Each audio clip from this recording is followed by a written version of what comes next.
اسرائیلی media کے مطابق ایران نے آج جمعے کی صبح ایک مرتبہ پھر اسرائیل پر میزائلوں کی بارش کر دی۔ اسرائیل کے شہر بیرشیبا میں ایک میزائل گرنے سے مائیکروسافٹ آفس کے قریب بڑے پیمانے پر آگ لگ گئی، جبکہ ریلوے اسٹیشن کو عارضی طور پر بند کر دیا گیا۔ ٹائمز آف اسرائیل کے مطابق ایرانی بیلسٹک میزائل کے حملے سے بیرشیبا میں شدید نقصان پہنچا ہے۔ میزائل رہائشی اپارٹمنٹس کے قریب گرے، جس سے کئی گاڑیوں میں آگ لگ گئی، جبکہ قریبی گھروں کو بھی نقصان پہنچا۔ ایک فوجی اہلکار کے مطابق آج صبح بیرشیبا پر ایران کے حملے میں ایک بیلسٹک میزائل داغا گیا، جسے روکا نہیں جا سکا اور کئی رہائشی اپارٹمنٹ کے قریب گرا۔ یروشلم پوسٹ کے مطابق سوروکا میڈیکل سینٹر کے ترجمان کا کہنا ہے کہ اس علاقے میں میزائل گرنے سے 7 افراد زخمی ہوئے۔ ایمرجنسی سروسز فراہم کرنے والے ادارے میگن ڈیوڈ ایڈم کا کہنا ہے کہ آج جمعے کی صبح جنوبی اسرائیل پر ایران کی جانب سے داغے گئے میزائلوں کی بارش کے بعد اسے کسی زخمی کی اطلاع موصول نہیں ہوئی۔ یہ حملہ اس واقعے کے تقریباً 24 گھنٹے بعد ہوا جب ایک ایرانی میزائل بیرشیبا کے سوروکا اسپتال سے ٹکرایا تھا، جس کے نتیجے میں 70 سے زائد افراد زخمی ہوئے تھے۔ اسرائیلی emergency service agency Magen David Adom کی جانب سے جاری کردہ ویڈیو کے مطابق جنوبی شہر کی ایک سڑک پر کئی مقامات پر آگ لگی دیکھی گئی ہے، جو مائیکروسافٹ کے دفتر والے ٹیک پارک کے قریب واقع ہے۔ ایران کے جوہری سربراہ نے اقوام متحدہ کے جوہری نگران ادارے سے مطالبہ کیا ہے کہ وہ اپنی غیر کارکردگی کو ختم کریں اور ایران کی پرامن جوہری تنصیبات پر اسرائیلی حملوں کی مذمت کریں۔ یہ بات نیم سرکاری خبررساں NC فارس کی رپورٹ میں بتائی گئی۔ یہ بات ایران کے جوہری توانائی کی تنظیم کے سربراہ محمد اسلام نے صوبہ مرکزی کے قندب کاؤنٹی میں واقع عراق ہیوی واٹر ریسرچ ری ایکٹر کی تنصیب پر اسرائیلی حملے کے بعد بین الاقوامی ایٹمی توانائی ایجنسی کے صدر رافیل گروسی کے نام ایک خط میں کہی۔ اسلام نے IAEA سے مطالبہ کیا کہ وہ فوری طور پر اپنی غیر فعالیت کو ختم کرے اور اسرائیل کے اس اقدام کی مذمت کرے جو کہ بین الاقوامی قانون کے خلاف ہے۔ اسرائیل اور ایران کے درمیان تنازع 7ویں روز میں داخل ہو گیا۔ یہ اسرائیل کی جانب سے 13 جون کو ایران پر فضائی حملے شروع کرنے کے بعد شروع ہوا، جس میں ملک کی فوجی اور جوہری تنصیبات کو نشانہ بنایا گیا اور کئی اعلیٰ فوجی کمانڈروں اور جوہری سائنسدانوں کو ہلاک کیا گیا۔ ترک صدر رجب طیب اردوغان نے آج جمعے کے روز کہا کہ اسرائیل کے حملوں سے پیدا ہونے والے پرتشدد ماحول کے باعث اور یورپ کو مہاجرین کی آمد اور تباہ کاری کے امکانات کے لحاظ سے نقصان پہنچ سکتا ہے۔ ترک جرمن چانسلر فریڈرک میرز کے ساتھ ایک فون کال میں اردوغان نے کہا ایران کے ساتھ جوہری تنازعات کو مذاکرات کے ذریعے حل کیا جانا چاہیے اور خبردار کیا کہ اسرائیل کے حملے نے خطے کی سلامتی کے خطرات کو تول دیا ہے۔ محکمہ اطلاعات نے social media platform X پر کہا کہ ہمارے صدر نے یہ بھی خبر کیا ہے کہ اسرائیل کے حملوں سے پیدا ہونے والے تشدد کے سلسلے سے خطے اور یورپ پر منفی اثرات مرتب ہو سکتے ہیں، خاص طور پر ممکنہ مہاجرین کی لہروں اور جوہری اخراج کے حوالے سے۔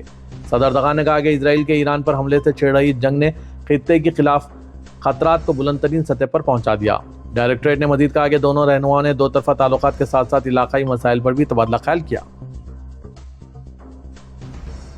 آج ایرانی میزائلوں نے نہ صرف اسرائیلی علاقے میں بلکہ اس کے سائنسی فخر کے مرکز تک وسیع پیمانے پر حملے کیے۔ وائزمین انسٹیٹیوٹ آف سائنس، جو زندگی کے علوم، فزکس اور کیمسٹری میں دہائیوں کے کام کے ساتھ عالمی شہرت یافتہ تحقیقی مرکز ہے، ایک براہ راست حملے میں شدید نقصان کا شکار ہوا، جسے اسرائیلی حکام اور سائنسدان ایک حکمت عملی اور علامتی کا دھکا قرار دے رہے ہیں۔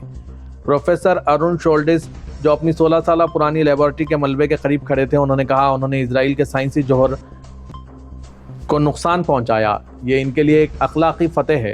اس حملے میں کوئی ہلاک نہیں ہوا لیکن اثرات تباہ کن تھے۔ 2 عمارتیں براہ راست متاثر ہوئی، ایک ایپ جو کارکر تھا جبکہ دوسری ابھی زیر تعمیر تھی۔ کم از کم 1 درجن دیگر عمارتیں بھی متاثر ہوئی جن کی کھڑکیاں ٹوٹ گئی، اسٹیل مڑ گیا اور جدید تحقیقی ماحول جلے ہوئے ڈھانچے بن گئے۔ پروفیسر سارل فریش مین نے کہا کہ بہت سے لوگوں کی زندگی کا کام تھا، کچھ لیبارٹریاں مکمل طور پر تباہ ہو گئی، در حقیقت کچھ بھی باقی نہیں بچا۔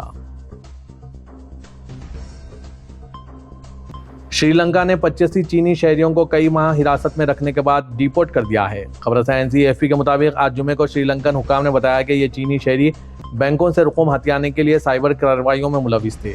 مشتبہ چینی شہریوں پر الزام عائد کیا گیا کہ انہوں نے سیاحتی ویزے کی شرائط کی خلاف ورزی کی۔ شری لنکن حکام نے ڈیپورٹ کرتے ہوئے ہر ایک کو $250 جرمانہ عائد کیا۔ ایک سینئر سری لنکن عہدیدار نے نام ظاہر نہ کرنے کی شرط پر AFP کو بتایا کہ چینی شہریوں کو آن لائن فراڈ کے لیے بین الاقوامی بینکوں کو نشانہ بنانے کے الزام میں گزشتہ سال اکتوبر میں گرفتار کیا گیا تھا۔ انہوں نے بتایا کہ اس گروپ میں 13 خواتین بھی شامل تھیں۔ چینی شہریوں کو شری لنکن ایئر لائنز کی ایک چارٹرڈ فلائٹ سے آج جمعے کی صبح روانہ کیا گیا۔ ان کے جنوبی چین کے شہر گوانور لے جانے والے طیارے میں شری لنکن پولیس اور چینی سیکیورٹی سٹاف بھی تھے۔ دراصل شری لنکا کی پولیس نے کہا کہ وسطی ضلع کینڈی کی ایک عدالت نے گروپ سے ضبط کیے گئے الیکٹرانک آلات کو چینی حکام کے حوالے کرنے کا حکم دیا۔ اقوام متحدہ کی سالانہ رپورٹ میں کہا گیا ہے کہ غازہ سے جمہوریہ کانگو تک تنازعات میں گھرے علاقوں میں بچوں کے خلاف تشدد 2024 میں اس سطح تک پہنچ گئے ہیں جس کی مثال نہیں ملتی۔ فرانسیسی خبر رساں NCAFP کے مطابق اقوام متحدہ کے سیکریٹری جنرل اینٹونی گٹرز کی رپورٹ کے مطابق 2024 میں کشیدہ حالات کے دوران بچوں کے خلاف تشدد غیر معمولی سطح پر پہنچ گئے۔ 2023 کے مقابلے میں سنگین خلاف ورزیوں کی تعداد میں حیرت انگیز طور پر 25% اضافہ درج کیا گیا۔ رپورٹ میں 2024 میں بچوں کے خلاف 41,370 سنگین خلاف ورزیوں کی تصدیق کی گئی۔ ان میں سے 36,221 کے خلاف ورزیاں 2024 میں جبکہ 5,149 اس سے پہلے رپورٹ ہوئے تھے، تاہم ان کی تصدیق 2024 میں کی گئی۔ 30 سال قبل مانیٹرنگ ٹول کے قیام کے بعد سے یہ ایک اب تک کی سب سے زیادہ تعداد ہے۔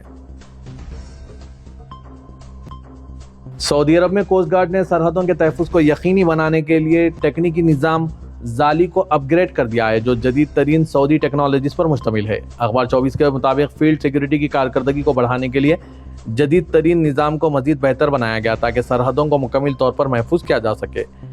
جدید ترین سسٹم اعلیٰ تکنیکی کارکردگی کا حامل ہے جو ہر قسم کے حالات میں بہتر طور پر کام کرنے کی صلاحیت رکھتا ہے۔ جدید نظام کے ذریعے جغرافیائی سیکیورٹی اور مطلوبہ ہدف کی درست شناخت بھی اس کے ذریعے ممکن ہوتی ہے۔ اس سسٹم کو انتہائی جدید اور حساس کہا جاتا ہے، اس لیے اسے زالی کا نام دیا گیا ہے جس کے معنی نیلا کبوتر ہے جو برق رفتاری اور درست شناخت کے لیے معروف ہے۔ مسجد حرم مکہ مکرمہ کے بیرونی صحن میں انڈونیشی خاتون کے ہاں ولادت ہوئی ہے۔ ایک صحت مند بچے کو جنم دیا گیا۔ سبق نیوز کے مطابق مسجد حرم میں موجود ہلال احمر کے ہنگامی یونٹ کو اطلاع ملی کہ ایک انڈونیشی حجن کو شدید تکلیف میں ہے جنہیں پیٹ میں درد کی شکایت ہے۔ ہلال احمر کی ٹیم نے خاتون کا معائنہ کیا تو معلوم ہوا ہے کہ ولادت کا وقت ہونے والا ہے۔ صورتحال کو دیکھتے ہوئے طبی یونٹ نے اسی مقام پر ولادت کے انتظامات مکمل کیے۔ اسی دوران لیڈی ڈاکٹر بھی وہاں پہنچ گئے جنہوں نے بچے کی ولادت میں مدد کی۔ ولادت کے بعد ہلال احمر کی ایمبولنس کے ذریعے ماں اور بچے کو قریبی اسپتال منتقل کر دیا گیا تاکہ تفصیلی طبی معائنہ مکمل کیا جا سکے۔ پاکستان کے اسلام آباد میں سعودی عرب کے سفیر نواب بن سعید احمد المالکی نے پاکستان کے چیف جسٹس یحییٰ آفریدی سے سپریم کورٹ میں ملاقات کی۔